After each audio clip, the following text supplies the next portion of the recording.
Bago tayo magpatuloy sa kwento, maraming salamat sa pagbibigay ng 50 gold kay Lutong Pinoy Recipe TV, at 100 gold kay Jess Martinez.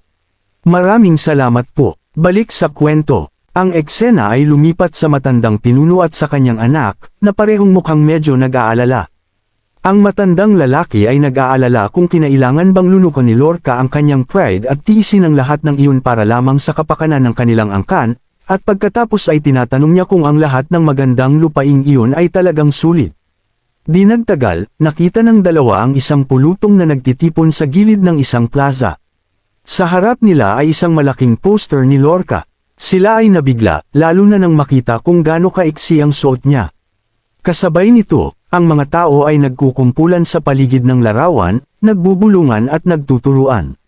Sa una, nakaramdam ng bahagyang galit ang pinuno ngunit pagkatapos ay nagsimula siyang makarinig ng mga bahagi ng usapan. May nagsabi na ang aktres sa Magic Shadow na ito ay nagngangalang Lorca habang pinupuri ang kanyang pag-arte at nakamamanghang kagandahan. Sumingit ang isa pa, inaalala kung gaano kalungkot ang eksena, at umiyak pa nga siya pagkatapos makita si Lorca. Napapaligiran ng papuri para sa kanyang anak na babae, biglang naitanong ng pinuno sa kanyang sarili kung ito ba ang ibig sabihin ng dakilang pinuno nang sabihin ng mga tao na pantay ang traito niya sa lahat. Tumalikod siya at bahagyang tinapik ang balikat ng kanyang anak, na mukhang medyo naiinis, sinasabihan siyang huwag mag-overreact sa susunod. Sinabi niya kung sakaling ipinakita nito ang bahagi ng kanyang anyong lobo at idinagdag na hindi siya isang halimaw. Mabilis na ipinaliwanag ng anak na hindi niya kailanman naisip yun tungkol sa kanya. Pagkatapos, sinabi ng pinuno sa kanya na alamin kung saan makakabili ng tiket para sa Magic Shadow. Iginigiit na wala siyang pakialam kung magkano ang halaga nito, basta bilhin niya ito. Habang lumilipat ang eksena, nakikita natin ang isang malaking pulutong na nagtitipon sa isa pang plaza. Tinitigan ni Roland ang isang papel sa kanyang mga kamay, puno ng pamilyar na mga mukha.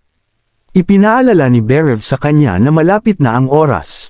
Tumango si Roland, kinuha ang isang megaphone sa malapit, at inanunsyo ang simulan ng kompetisyon. Dumating ang pinuno at ang kanyang anak sa tamang oras ngunit tinanong ng anak kung paano makakapagsimulang tumakbo ng sabay ang mga tao mula sa dalawang magkaibang lungsod at ikinatwiran niya na hindi ito magiging patas para sa isa. Gayunpaman, nagulat siya sa kanyang ama, ang bagong hitsura ng kanyang ama, kung saan ang kanyang ama ay kasalukuyang may suot na isang malambot na headband na may tainga at isang mabalahibong buntot na nakasabit sa kanyang baywang. Sinabi niya na mula nang mapanood ang pelikula ni Lorca, nagbago na ang pananaw ng kanyang ama. Pinagsisihan niyang itinago niya ang mga katangian nitong lobo at napagtanto kung gaano ito nagdusa. Napagtanto ng anak na pareho silang nagkamali at bagamat hindi niya ito sinasabi ng malakas, hindi niya maisip na kahit na totoo ang lahat ng iyon, hindi nangangahulugang kailangan ng magsuot ang kanyang ama ng isang pares ng malambot na tainga at isang peking buntot dahil siya ang pinuno ng kanilang angkan. Nararamdaman ang pagkabalisa ng kanyang anak, pinutol siya ng pinuno at idineklara na ito ang kanyang paraan ng paggawa ng pagbabago. Naniniwala siya na kung mas maraming tao ang makakatanggap sa kanya sa ganitong paraan, kung gayon si Lorca sa kanyang anyong lobo ay hindi na magmumukhang halimaw sa lahat. Lumapit ang isang batang babae na nakasuot ng pang-atleta, na nagsasabing narinig niya silang banggitin ang pagiging patas ng hari. Itinuro niya ang itaas, tinatanong kung napansin nila ang nakasabit sa itaas nila. Tumangala ang dalawa at ipinaliwanag niya na ito ay isang megaphone na kapag nakakonekta sa linya ng telepono, maririnig ng parehong lungsod ang mga utos ng hari ng sabay. Nagulat ang pinuno at tumugon ng may bagong respeto, na nagsasabing kailangan niyang seryosohin ito kung iyon ang kaso. Tinukso siya nito na tinatanong kung bakit siya nakasuot ng damit taginit gayong katatapos lang ng taglamig. At tinanong para saan ang tainga ng lobo. Naghanda ang anak, siguradong pagtatawanan sila. Sa halip, tinanong ng batang babae kung ginagaya niya ang prinsesa ng yelo, sa tingin niya ay cool ito at gustong malaman kung saan niya ito binili. Halos hindi makapaniwala ang anak sa kanyang narinig, ngunit nakangiti na ang kanyang ama at nagpapaliwanag. Biglang bumukas ang loudspeaker. Isang boses ang nagpakilala bilang Roland Wimbledon, na nagpapaliwanag na ang marathon ay isang personal na hamon. Idinagdag niya na hanggat ibinibigay ng lahat ang kanilang makakaya, tapusin man nila ito o hindi, panalo na sila.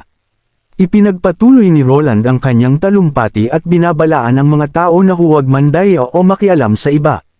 Idineklara niya na gusto niyang makita ang mga tao na kumita ng kanilang kaluwalhatian sa pamamagitan ng kanilang sariling lakas, at idinagdag na hihintayin niya sila sa finish line.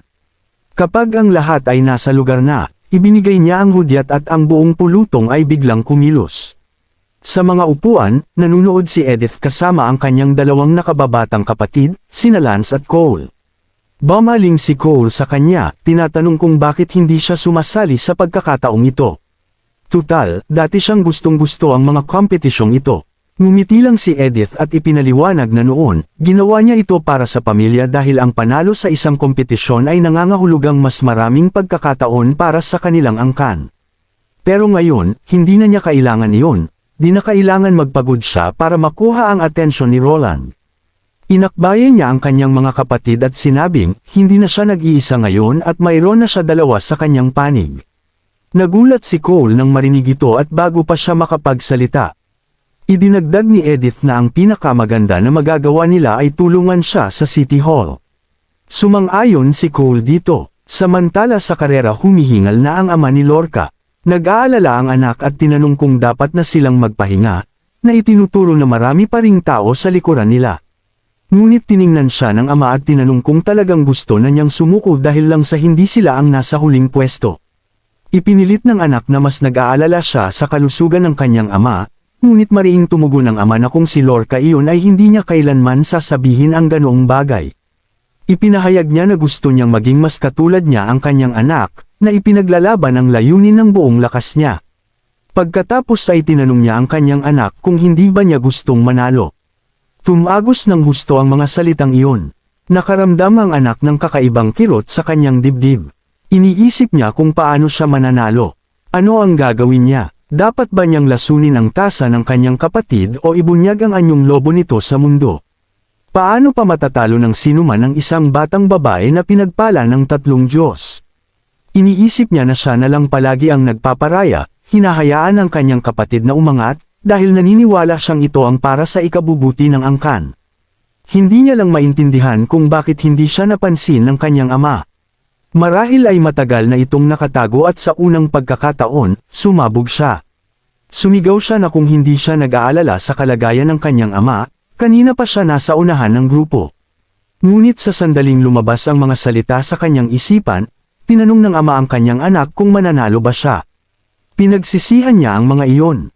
Bago niya pa ito mabawi, ngumiti ang kanyang ama sa kanya at sinabihan siyang tumakbo na ng mag-isa. Ngunit natigilan lang ang anak sa kanyang kinatatayuan. Pagkatapos ay ipinatong ng ama ang isang kamay sa kanyang balikat at tinanong siya kung ito ba ang unang pagkakataon na ibinahagi niya ang tunay niyang iniisip. Pagkatapos ay humajijek siya, inamin na tumatanda na siya at hindi na makakasabay sa mga nakababata. Ngunit itinuro na ang kanyang anak ay talagang mahusay sa malalayong takbuhan. Hinimok niya itong subukan habang sinasabing huwag siyang mag-alala dahil lalakarin na lang niya ang natitirang daan, dahan-dahan ngunit tiyak. Nakatayo roon ang anak, tulala, ngunit pagkatapos ng mahabang pagtigil, mahina siyang sumagot na sige. Nang akmang tatakbo na ang anak, pinigilan siya ng ama. Nang walang salita, tinanggal niya ang kanyang headband at ipinatong ito sa ulo ng kanyang anak. Kumurap ang anak na mukhang naguguluhan, ngunit bago pa siya makapagsalita, iniabot din ng kanyang ama ang buntot. Sinabi niya na maaaring umalis na si Lorca sa lupain ng angkan, ngunit isa pa rin siya sa kanila at pinakamahalaga, kapatid niya ito. Kung mayroon silang anumang magagawa upang tulungan siya, dapat nilang gawin ito. Tumango ang anak, huling tinignan ng kanyang ama, pagkatapos ay ikinabot ang buntot sa kanyang baywang at tumakbo. Mula sa likuran, sumigaw ang ama ng may pagmamalaki, hinihimok siyang ipakita sa dakilang pinuno kung ano ang kaya ng mga Mijin. Pagkaraan ng ilang minuto, sa una, naririnig pa rin niya ang reaksyon ng mga tao, na nagulat sa kanyang biglaang bilis. Ngunit di nagtagal, kahit ang mga boses na iyon ay nalunod na sa humahagibis na hangin sa kanyang mga tainga. Napangiti siya dahil napagtanto niyang pinagmamasdan pala siya ng kanyang ama sa lahat ng oras. Hindi siya kailanman binaliwala at hindi kailanman minamaliit. Bigla, gamaan at lumakas ang kanyang katawan, na parang sumasabog sa enerhiya. Bumalik sa kanyang isipan ang kanyang pagkabata, ang paraan ng paglalamang ng kanyang mga magulang kay Lorca, kung paano niya naramdaman na parang walang halaga ang anumang ginawa niya. Naaalala niya kung paano siya tumatakbo sa maliliit na oasis ng mag-isa sa gabi, marahil ay para lamang ilabas ang kanyang pagkabigo. Akala niya ay walang sino man ang makakapansin nito, ngunit nang ituro ng kanyang ama kung gaano siya kahusay sa malalayong takbuhan habang sinasabing kahit ang pinakamabagal na tao ay maaaring maging mahusay pagkatapos ng 10 taon ng pagsisikap. Pagkatapos ay tumulo ang isang luha mula sa sulok ng kanyang mata. Lumalabas na nakita siya ng kanyang ama sa lahat ng oras. At ngayon, nagkataon na ito ang ika-10 taon. Bigla na lang, mabilis siyang nagpersige, bumilis muli. Malapit na sa finish line, ilang mananakbo ang lumitaw. Isang grupo ng mga batang babae sa pulutong ang nakakita sa kanila at napasinghap na itinuro na ang nasa unahan ay si Teacher Ferlin. Ngunit pagkatapos ay napansin nila ang lalaking mabilis na humahabol sa likuran niya, na napakagwapo rin. Biglang nakilala siya ng isang batang babae na nagsasabing si Lord Carter iyon, ang pinakamagaling na kabalyero ng hari habang napapansin na nakikita pa ang maharlikang sagisag sa kanyang balabal. Sa ibang lugar, nagpapatrolya si Wade sa bisikleta kasama si Honey na nakasakay. Tuwang-tuwang inihagis ni Honey ang isang dramatikong headline na nagsasabing nakakagulat. Isang lalaki mula Neverwinter ang nagnakaw sa puso ng libu-libong kababaihan. Pagkatapos ay tinanong ni Honey kung ano ang iniisip niya sa headline. Kumurap si Wade at tinanong kung kinu-question niya siya, pagkatapos ay nag-isip ng malakas kung libu-libo ay maaaring sobra na. Tinuwanan lang ito ni Honey at sinabi sa kanya na huwag nang masyadong isipin ang mga detalye. Pagkatapos ay tinanong niya ito kung nakita niya ang headline na iyon, hindi ba niya gustong magbasa pa. Tumigil si Wade, pagkatapos ay inamin, oo, siguro nga. Iyon lang ang kailangan ni Honey. Ngumiti siya at isinulat ito, na mukhang nasiyahan. Bumalik malapit sa finish line, pinagmamasdan pa rin ng ilang batang babae si Carter. Ikinomento ng isang nakababatang babae kung gaano siya kaseryoso, na parang may nagkakautang sa kanya. Humajijek ang isang bahagyang mas matandang babae sa likuran nila at sinabing napakabata pa nila at sa tingin niya iyon mismo ang uri ng lalaking may tunay na karisma. Mas maraming mananakbo ang papalapit sa likuran ni Carter at Ferlin, habang patuloy na lumalakas ang hiyawan ng mga tao sa bawat segundo. Nanatiling nakatutok si Honey, maingat na itinatala ang progreso ng karera. Samantala, si Carter ay pagod na pagod. Isinuot lamang niya ang balabal upang madali siyang makita ng kanyang asawa, ngunit ngayon ay parang hila-hila niya ang isang kadena. Gayunpaman, kahit na ganoon ang sitwasyon, hinding-hindi niya ito huhuberin, kahit pa bumagal siya, dahil ang mismong balabal na ito ay pinagtagpi ng kamay ng kanyang asawa, at iyon ay may malaking kahulugan sa kanya. Papalapit na ang finish line nang biglang ingay mula sa likuran ang nagpalingon sa kanya at kay Ferlin. Isang lalaki ang mabilis na tumatakbo patungo sa kanila, ngunit ang nakapagpitakas sa kanila ay ang hitsura nito. Mayroon itong mahahabang tainga sa ulo at isang buntot na humahapay sa likuran. Iniisip ni Carter kung ang kakaibang kasuotan na iyon ang nagbigay sa kanya ng kapangyarihan ni Lorca. Walang oras para alamin, kaya kapwa sila ni Ferlin ay mas nagpersige. Gayunpaman, halos sabay-sabay silang tatlo na tumawid sa linya, na nagdulot ng matinding hiyawan mula sa mga manunood. Lumapit si Roland at binati sila, idineklara niyang hindi lamang sila nakatapos, nakakuha sila ng kahangahangang resulta. Itinaas ang megaphone, inanunsyo niya na bagamat hindi pa tapos ang karera, kumpirmado na ang nangungunang tatlo. Tumangala si Carter, narinig ang kanyang pangalan na tinawag para sa ikatlong pwesto, at agad siyang nakaramdam ng pagkabigo. Inisip niya kung gaano ito kalapit, at isang hakbang lang ang naging kulang niya. Ang ikalawang pwesto ay ibinigay kay Lorcan. Tumigil si Roland, pagkatapos ay malakas na inanunsyo na ang unang nakarating sa finish line ay si Kohei mula sa distrito ng Kango. Pagkatapos ay hiniling niya sa mga manunood na palakpakan siya. Samantala, hindi inaasahan ni Carter na may isang taong labis na nangunguna sa kanila, at ngayon ay napagtanto niyang walang saysay ang lahat ng kanyang pananibik. Si Roland mismo ang nagbigay ng mga parangal, habang si Honey, na nakatayo sa tabi, ay mayroon ng naiisip na pamagat para bukas. Hindi mapigilan ni Berev ang pagpalakpak at idineklara niyang ang karera ay mas nakakapanabot kaysa sa inaasahan niya. Inamin niyang hindi niya alam na ang pagtakbo ay maaaring maging ganito katindi. At sinabi ni Petrov na nang sabay-sabay na tumawid ang tatlo sa linya, talagang naramdaman niyang bumilis ang tibok ng kanyang puso. Gayunpaman, iminungkahi niya na medyo nakakahiyang isa lamang ang makakakuha ng badge. Ngunit tumugon si Berev nang may panunuyan na mas mabuti pa nga iyon. Ang pagkapanalo ng isang mula sa Kanggo ay nangangahulugang nararapat siyang mapansin. At mas gugustuhin niyang makita ang ganitong uri ng pangyayari na mas madalas mangyari sa kanya. Si Petrov, na responsable sa administrasyon sa distrito ng Kanggo, ay malinaw na natutuwa ngunit binanggit pa rin na ang pagkapanalo ni Kohei ay isang sorpresa. Ipinahayag niya na sa susunod na taon, kung walang hindi inaasahang mangyayari, maaaring sa wakas ay makuha ni Berev ang kinalabasang inaasahan niya. Tumawa si Berev at sinabing ang hindi inaasahan ang mismong kinababahala niya, at binanggit na kung patuloy na susulpot ang mga sorpresa, hindi na talaga sila sorpresa. Nakatayo si Roland sa malapit, umiling-iling na may mahinang buntong hininga. Iniisip niya kung paano nagtatalo ang dalawang tao halos 20 taon ang agwat sa edad na parang matalik na magkaibigan. Ngunit muli, kinilala niya, iyan ang nangyayari kapag pareho silang veterano sa larangan ng politika. Tungkol naman sa pagkapanalo ni Kohei, walang kaina-hinala doon. Ipinapakita ng mga record na dati siyang pulubi sa madilim na eskinita. Pagkatapos nilang palayain ang Kanggo, siya ay naging isang lalaking kartero, na tumatakbo sa mga lansangan ng tanggulan. Nag-aalala si Roland na kung malalaman ni Berev at Petrov ang buong kwento, ang lahat ng paligoy-ligoy na usapan at hindi direktang pagmamalaki na kanilang ipinagpalitan ay maaaring magmukhang medyo kakatwa. Kung nakalimutan mo kung sino siya, kaibigan siya ni Paper at bahagi ng grupo kasama sina Snakefong, Tiger Claw, at Joe. Nagtanong si Ana, gusto niyang malaman kung ano ang hitsura ng mga kaganapang pampalakasan sa kanyang mundo. Napansin niyang kanina pa, mukhang medyo abala si Roland. Ipinaliwanag ni Roland na lahat iyon ay merong mga komentarista o live streaming.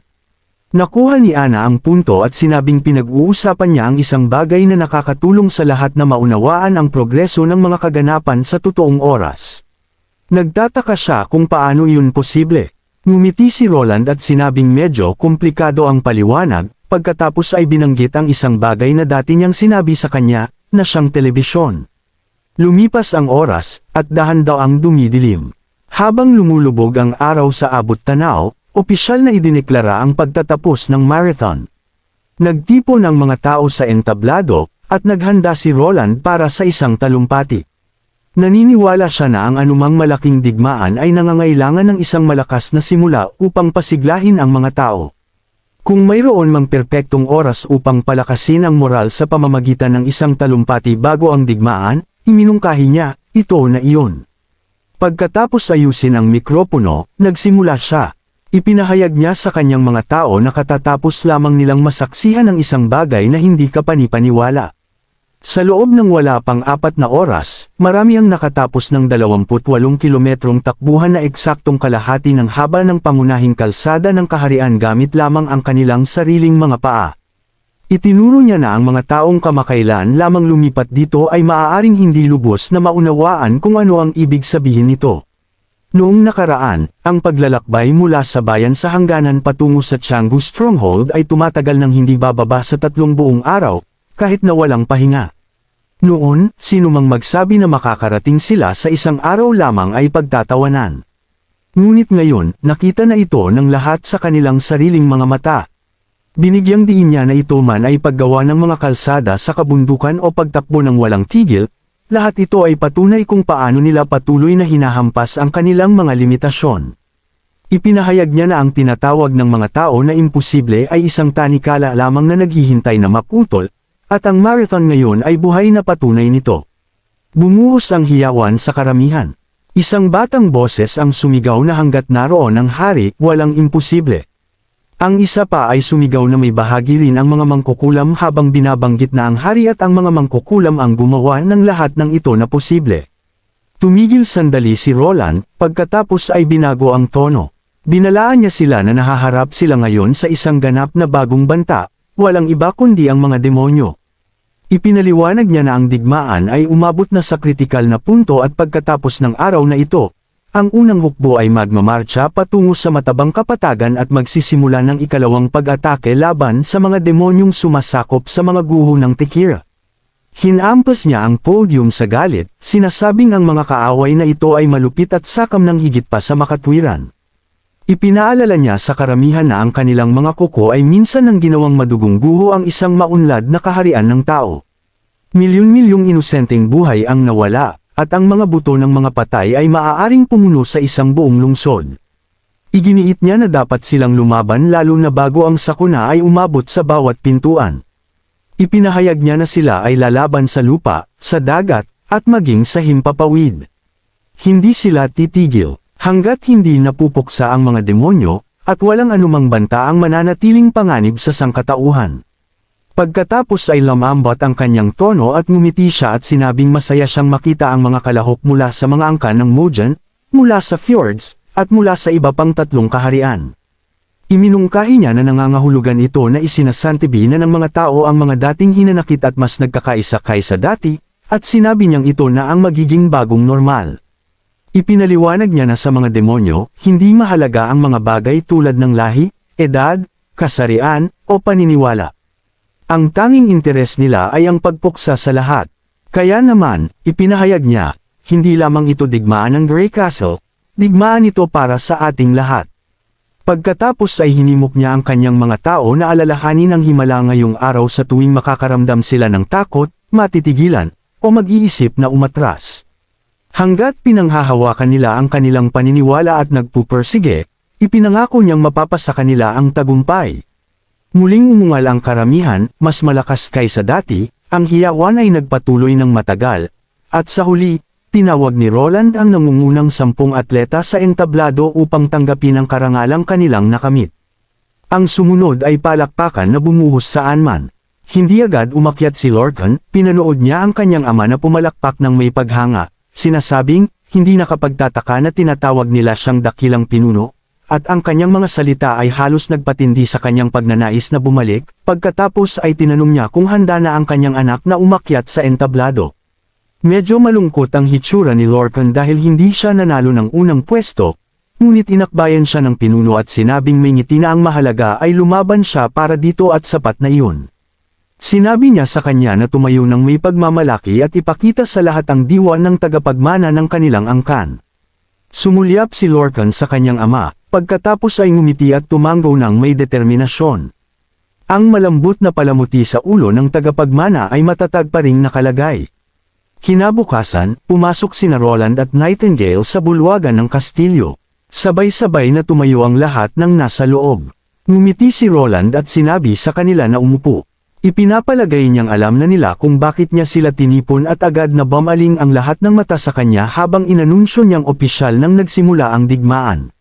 Binigyang diin niya na hindi lamang ito tungkol sa hukbo. Mula ngayon, inaasahan niya na ang bawat institusyon, bawat departamento ng administrasyon sa kaharian, ay magkakaroon ng kahit man lamang batayang pag-unawa sa progreso ng digmaan at gagampanan ng kanilang bahagi sa ekspedisyon. Kinilala niya na malayo na ang narating ng Neverwinter at nakamit ang mga dakilang bagay, ngunit kapag humaharap sa isang banal na krisis na tulad nito, ang lahat ay parang isang kastilyong itinayo sa manipis na yelo. Kung hindi nila makuha ang mga guho ng Tekira at pigilan ang pagkalat ng pulang usok, maaari itong tuluyang masakop ang buong kontinente. At kapag nangyari iyon, wala nang makakapigil sa mga demonyo. Kaya, idineklara niya, ito ay isang labanan na hindi nila maaring aipatalo. Sabay-sabay na tumugon ang lahat ng, oo, mahal na hari. Tumanggaw si Roland at pagkatapos ay inanyayahan si Edith mula sa pangkalahatang staff na ipaliwanag ang kanilang estratehiya. Dahan-daang tumayo si Edith at itinuro ang malaking mapa. Nagsimula siya sa pamamagitan ng pagbanggit na tila isinama na ng kanyang kamahalan ang mapa at ngayon, sa isang sulyap lamang, makikita ng sinuman kung gaano kaliit ang espasyong aktwal na inookupahan ng mga tao. Iminungkahi niya na ito marahil ang isa sa mga dahilan sa likod ng kanyang malalaking pagbabago at binanggit na nais ng kanyang kamahalan na itigil ng kanyang mga ministro ang pagtutuon lamang sa panandaliang pakinabang at simulan ang pag-iisip ng mas malaki. Nagpatuloy siya, sinasabing ang unang bagay na kailangan nilang maunawaan ay ang hilagang kampanyang ito ay hindi magiging katulad ng anumang naranasan nila dati. Inanunsyo niya na ang digmaang ito ay tatagal ng mahabang panahon at hindi dapat umasa ng mabilisang tagumpay. Ito ang pinakamahalagang bahagi na nais niyang lubos na maunawaan ng lahat. Nagtanong si Berev kung gaano katagal ang kanilang pinag-uusapan. Tumugon si Edith na depende ito sa kung gaano katindi ang paglaban ng mga demonyo. Ipinaliwanag niya na gumawa ang mga Tekira Witch ng ilang mga simulasyon para sa pangkalahatang staff. Kung siseleke ang mga demonyo sa parehong sukat at bilis ng labanan sa North Slope at ipalagay na isang beses kada linggo, sa loob ng 3 buwan, makakarating na ang kanilang mga kanyan sa mismong puntong iyon. Sinabi ni Tilly na hindi mga mangmang ang mga demonyo at sinabi niyang hindi sila patuloy na mahuhulog sa parehong mga taktika ng paulit-ulit. Sumang-ayon si Edith sa kanya, pagkatapos ay ibinaling ang atensyon sa mapa, at ipinaliwanag na malalaman din ng mga demonyo kung gaano kahalaga ang Riles. Pagsapit ng panahong iyon, maaari pa nilang targetan ang maulap na kagubatan sa mas malalim na bahagi. Ngunit, sabi niya, hindi naman sa hindi sila handa. Dahil puno ng hindi alam ang larangan ng digmaan, kaya iminungkahi niya sa administrative office na maghanda ng mga mapagkukunan na isinasaalang-alang ang pinakamalalang senaryo. Nais ni Wendy ng paglilinaw at nagtanong kung ano nga ba ang pinakamalalang senaryo. Huminga ng malalim si Edith at prangkahang sumagot na pakikipaglaban mula tagsibol hanggang taglamig. Hanggang sa susunod na buwan nalilito ang mga demonyo. Agad na tumugon si Agatha, na sinasabing para sa kanya, iyon ay parang isang pagkabigo at naniniwala siyang hindi ito tugma sa inaasahan ng hari. Ngunit tumutol si Edith at sinabing hanggat napapanatili ng hukbo ang linya, ang digmaan ay hindi pa tapos, nagiging tabla lang ito. Maaari nilang ipagpatuloy ang pag-atake kapag natunaw na ang nyebe sa susunod na taon. Nang makita niyang nagbago ang ekspresyon ni Berev sa ideyang iyon, idinagdag niya ng may ngiti na malamang hindi naman hahaba ng ganoon ang mga bagay-bagay. Tutal, hindi mas mabilis dumami ang mga demonyo kaysa sa bilis nilang magpalabas ng mga bala. Ipinaliwanag pa niya na inilatag lang niya ang pinakamalalang plano. Bumaling si Berev sa iba pang mga opisyal, at itinuro na kung talagang mangyari iyon, kakailanganin nilang mangolekta ng butil mula sa ibang mga teritoryo upang mag-ipon ng reserba. Idinagdag niya na ang pinakahuling ani ng kaharian, ang ikalawang henerasyong gintong binhi. Kung walang sorpresa, dapat ay may sapat na labis ngayong taon. Kung makokolekta nilang lahat, dapat nitong matugunan ang pangangailangan ng unang hukbo sa loob ng isang buong taon. Pagkatapos ay idinagdag niya na kakailanganin ng chemical department na ayusin ang produksyon nito upang makagawa ng mas maraming pulbura at mga pampasabog hanggat maaari, kung saan tumanggo naman si Kyle bilang pagsang-ayon. Isiniwalat pa ni Edith na hindi sapat ang basta pagsira sa kuta ng kaaway. Sa ilang kadahilanan, kakailanganin nilang lipulin ng tuluyan ang mga demonyo. Ibig sabihin nito ay putulin ang lahat ng posibleng takasan sa lupa at sa himpapawid bago ilunsad ang kanilang atake. At sa kanyang opinyon, tanging ang mga witch ang makakagawa ito. Mukhang hindi sigurado si Berev, at nagtanong kung ang ibig niyang sabihin ay ang panganib ng pag-ikot para sa lakayin ng likuran ay napakalayo. Ngunit sumabat si Roland at nilinaw na dahil ito sa isang sumpa. Isiniwalat niya na sa hanay ng mga kaaway ay may isang mataas na ranggong demonyo na may kakayahang mag-cast ng mga mahiwagang sumpa mula sa malayo. Hindi pa malinaw ang mga detalye kung paano ito gumagana, ngunit sinabi niya na katulad ito ng kanilang nakita noon sa Pure One. Nagbabala siya na kung makatakas ang kaaway na ito, kahit na ang pagkapanalo ng unang hukbo sa labanan ay maaari pa ring magresulta sa isang magastos at walang saysay na tagumpay.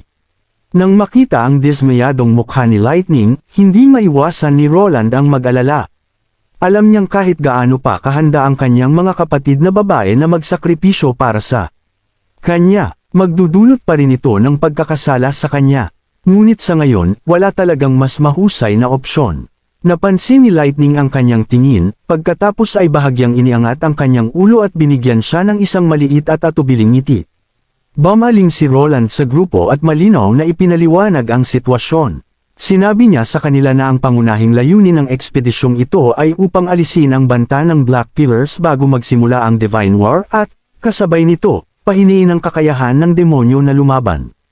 Idineklara niya na ang misyong ito ay tatawaging Operation Torch dahil kinakatawan nito hindi lamang ang apoy ng pag-asa na sisire sa kaaway, kundi pati na rin ang unang kislap na magpapasindi sa buong Fertile Plains. Hinikayat niya ang lahat na ibigay ang kanilang buong makakaya para sa kinabukasan ng Grey Castle at sa mga bagong lupaing darating. Sabay-sabay na tumayo ang buong silid at sumaludo sa kanya. Sa inyong utos, mahal na hari. Pagkatapos ay lumipat ang eksena kung saan isang instructor ang sumisigaw sa mga trainee, na sinasabihan silang magmadali at panatilihing matatag ang kanilang mga katawan. Gayunpaman, hindi nito napigilan ang ilan sa kanila na mahulog. Halatang frustrated, bumulong ang lalaki na dapat sana ay naglagay siya ng mga palanggana ng apoy sa magkabilang panig ng daanan. Nang mukhang masusuka na ang isa sa mga trainee dahil sa pagkahilo, sinabi lang ng instructor sa kanya na umalis na. Susuka siya sa ibang lugar at nagbabala na kung maglakas loob siyang samuka sa mga tabla. Ipapadila niya ito sa kanya. Pagkatapos ay tinawag niya ang pangalan ni Good. Nagulat, agad na tumayo ng tuwid si Good at sumaludo bago humakbang pasulong. Umakyat siya sa makina, umupo, at mahigpit na humawak sa mga bakal. Sa sandaling magsimulang umikot ng mabilis ang upuan, nagsimula na siyang mahilo. At biglang nagsimulang kumabog nang hindi mapigilan ang kanyang ulo. Nang sa wakas ay sumigaw ang instructor na itigil na ito, huminto ang pag-ikot ng upuan, at natamba palabas si Good. Halatang nahihilo, ngunit hindi ito inalintana ng instructor, at sinabihan siyang bilasan ang pagkilos. Nagmadali si Good sa balansehan, at sa sorpresa ng lahat, nagawa niyang manatili. Pinanatili niyang kontrolado ang kanyang paghinga, nakalahad ang mga braso para manatiling matatag. Samantala, nagsimulang magkomento ang iba pang mga trainee na ito ang unang pagkakataon na may nakagawa nito ng hindi nahuhulog. Nang matapos si Good at bumaba, ang instructor, sa unang pagkakataon, ay mukhang bahagyang nasiyahan. Sinabi niya hindi na masama, at inamin na baka hindi naman sila ganap na walang pag-asa. Ngunit panandalian lang ang sandaling iyon at bumaling siya sa iba pa, galit na galit ang mukha, at itinuro na si Good lang ang pumasa ngayong araw. Idineklara niya na ito ang pinakamalalang grupo na kanyang sinanay. Muli niya silang binabalaan. Binanggit na nilinaw ni Princess Tilly na ang Sky Knights ay isa sa 10,000. Kung ayaw nilang lahat na mapatalsik, mas mabuti pang magseryoso sila at magsanay ng doble pagkatapos nito, tumalikod siya, at nagsimulang magbulungan ang mga trainee sa kanilang sarili. Ang ilan ay nagdududa kung ang lahat ng pagsasanay sa lupa na ito ay talagang gagawin silang tunay na Sky Knights. Ang iba ay tila walang pakialam at sinabi ng isa sa kanila na sulit na ito kahit para lang sa mga pagkain. At sinabi niyang araw-araw silang nakakakain ng karne at may dagdag pa sa mga katapusan ng linggo. Ngunit hindi nakaligtas sa pansin ang kanilang daldalan dahil tinawag sila ng instructor. Sinabing alam niya ang mga sinasabi nila sa likod niya. Ngayon, swerte sila. Dinala niya sila sa labas at inihayag na malapit na nilang makita mismo kung ano talaga ang ibig sabihin ng pagiging isang Sky Knight. Bumilis ang tibok ng puso ni Good. Ang pariralang Sky Knight ay biglang naging mas mabigat at mas totoo. Sinabi ng instructor sa kanila na sumunod ngunit nagbabala na subukan lang nilang huwag mabasa ang kanilang pantalon kapag nakita nila ang parating. Hindi nagtagal, napansin ng mga trainee na may isa pang grupo na nasa lugar na. Ipinapalagay nila na mula ito sa ibang klase. Sinabi ng instructor sa kanila na manatili lang at nagbigay ng isa pang babala na kahit ano ang susunod nilang makita, walang sinuman ang pinapayagang gumalaw. Ipinaliwanag niya na kapwa ang kanyang kamahalan ang hari at ang prinsesa ay naruroon. Ang anumang biglaang pagkilos ay ituturing na isang potensyal na banta. At kung ano ang nangyayari sa mga banta, sinabi niyang dapat alam na nila ang sagot. Lumingalinga si Good at naisip, darating din ang hari. Napansin niyang ang kabilang bahagi ng malawak na lugar ay puno ng mga sundalo ng unang hukbo. Lalo na malapit sa malaking garahe. Doon niya talaga napagtanto, ang mga Sky Knight ay tiyak na isang seryosong bagay. Samantala, sa loob ng garahe, sina Phyllis, Anna, at Roland ay nakatayo sa harap ng unang malaking glider. Ngumiti si Anna at sinabi kay Roland na siya na ang lilipad at magkikita sila bukas. Si Roland, na hindi nagtitiwala sa anumang pagkakataon, muling pinaalalahanan siya na mag-ingat, huwag magpumilit, at magkubli kung sakaling makasalubong niya ang mga demonyo. Humajijek si Ana, niyakap siya, at tinukso na ilang dosina na niyang beses itong sinabi. Nakatanaw si Phyllis sa malapit, same time na tinitiyak kay Roland na paprotektahan niya si Ana.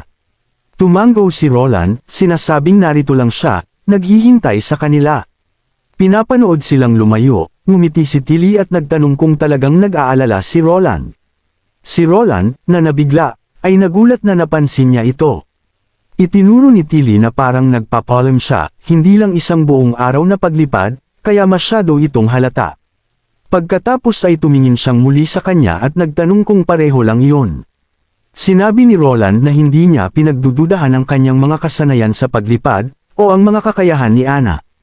Tumugon si Roland na hindi ito tungkol sa pagdududa, sa tingin niya ay masyado lang siyang nagmamalasakit. Ang tunay niyang gusto ay mabuhay ang lahat sa digmaang ito at makita ang mundo sa kabila nito. Huminto si Tilly sandali, pagkatapos ay ngumiti ng may pag-unawa habang inaamin na tinutukso lang niya ito kanina. Habang patungo siya sa glider, tinawag niya ito sa likuran niya na sinasabing kung siya ang nasa katayuan nito, kakabahan din siya. Bago pa man siya makapasok sa kabina, bumaling siya at nagbigay ng isang maliwanag na ngiti at pagkatapos ay sinabi niyang paalis na siya, kapatid. Kumaway si Roland habang nagsisimulang gumalaw ang eroplano. Lumapit ang isang Royal Guard upang iulat na handa na ang lahat sa labas. Huminga ng malalim si Roland at nagbigay ng utos na magsimula na. Isa-isa, tinawag ang mga utos. Inalis ang mga limitador, malinis na ang runway, lahat ng tauhan ay wala na sa strip, sa huli ay buksan ang mga pintuan ng garahe. Habang dahan-daw ang bumukas ang malalaking pintuan, pumasok ang sikat ng araw, na nagpapahiwatig na handa na ang sigol sa paglipad. Tumusok sa mga mata ni Roland ang maliwanag na sikat ng araw, ngunit patuloy pa rin siyang nakangiti. Sinabi niya na sa kapangyarihan ni Wendy, kahit na ang isang glider tulad ng sigol ay maaaring gumana tulad ng isang eroplanong may propeller. Habang bumibilis ito, isinigaw ni Roland ang kanyang huling mga salita. Sumigaw ng malakas si Roland, sinasabing lumipad ito at dalhin ang mga pangarap ng buong sangkatauhan. Bumalik sa mga trainee, biglang tumuro ang isang estudyante at nagtanong kung ano iyon. Nakita nila ang mga gulong at ipinalagay na ito ay isang tren, ngunit mabilis nilang napagtanto na walang mga riles. Hula ng isang tao na ito ay tiyak na isang bagong imbensyon mula sa kanyang kamahalan. Biglang nagkaroon ng isang sandali ng pagtanto si Good. Naaalala niya ang sinabi sa kanila ng instructor na si Eagle Face at naisip niya kung posible kayang nakita na nito ito noon pa man. Mabilis na sumugod ang makina patungo sa kanila, pabilis ng pabilis bawat segundo. Lalong lumakas ang pananabik ni Good at ito ang nagpataka sa kanya kung alam na ba ng instructor na mangyayari ito. Kahit na hindi talaga ito direktang papunta sa kanila, ilang mga trainee ang kusang umatras ng ilang hakbang. Ngunit bago pa nila ito lubusang mapag-isipan, isang malakas na hangin ang hamampas sa kanila. Lumipad na ang makina at nagulat silang makitang lumilipad ito. Sa sandaling iyon, ang parehong pag-iisip ang bumalot kay Good at sa iba pa ng sabay-sabay. Ito pala, ito ang ibig sabihin ng isang Sky Knight. Hinuyam ni Good ang kanyang mga kamao, mabilis na tumitibok ang puso sa determinasyon. Ano man ang mangyari kahit na mga hulugan ito ng pagbibigay ng lahat, magiging isa siyang Sky Knight. Sa lupa, tahimik na nakatayo si Roland, pinapanood ang sigol na tumataas at lumalayo sa kalangitan. Hindi niya maiwasang magmuni-muni. Bahagi ng kanyang iniisip na marahil ay dapat na lang siyang magtayo ng isang forward command post, sa isang lugar na nakikita ng mga tropa. Iniisip niyang ito ay isang magandang paraan upang mapalakas ang moral, at teknikalmente, ito ay maituturing na aktibong pakikilahok sa digmaan. Dagdag pa, kapag sumulat ang mga historiador sa hinaharap tungkol dito, mas marami siyang maipagmamayabang. Lumitaw si Nightingale sa tabi niya na may ngiti, tinatanong kung talagang nagmamalasakit pa siya sa ganoong bagay. Pagkatapos ay idinagdag niya, bukod dito, bago pa man maitala ang anumang bagay sa kasaysayan. Kailangan niyang harapin ang walang katapusang pangungulit ni Wendy at Skrull. Biniro niya na mauuwi siya sa paghingi ng tawad at pagbabago ng isip para lang tantanan siya ng mga ito.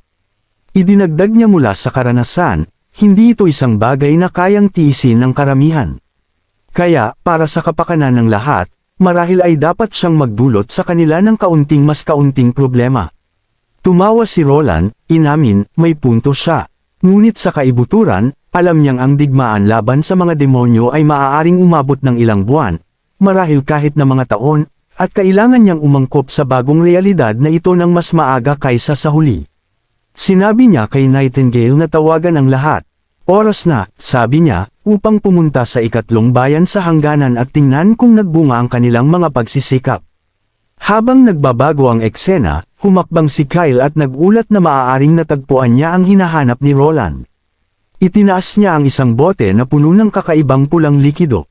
Inalog ito ni Kyle, ibinaligtad, at kahit na binaliktad ng tuluyan, ngunit hindi tumatapon ang likido habang kumakapit ito sa mga gilid na parang buhay. Hawak ang bote, ipinaliwanag ni Kyle na ang espesyal na bahagi tungkol sa bagay na ito ay kung paano nito pinananatili ang mga katangian ng anumang bagay na buhay. Sabi niya, pagkatapos, nang walang babala, inihagis niya ito sa isang hurno. Sa sandaling tumama ito sa apoy, sumabog ito sa isang maliwanag na apoy. Idinagdag niya na ang tanging ginawa niya ay maghalo ng isang kutsarang mantika. Maaaring hindi ito nasunog ng ganoon, ngunit sa ganitong anyo, mas mahusay pa ito kaysa sa orihinal na hiniling ni Roland. Lumalabas na ang substansyang ito ay napalm o ang bersyon nito ni Roland. Natutunan na nila na natatakot ang pulang usok sa apoy. Kaya kung magkakaroon sila ng kapangyarihang magsimula ng apoy ng malaya, kung gayon ang mismong bagay na pinagkakatiwalaan ng mga demonyo ay maaaring maging isang lubod sa kanilang mga leeg. Tumingin si Roland sa bote, halatang humanga. Nang akmang hahawakan na niya ito, mabilis siyang pinigilan ni Kyle, na nagpapaliwanag na ito ay lubhang nakakasira. Nagulat si Roland. Naaalala niyang dapat ay ligtas ang uhog ng rubber bulb. Ipinaliwanag ni Kyle na kapag nahalo na ang dugo, nagbabago ang buong komposisyon. At iyon, ang nakagulat kay Roland.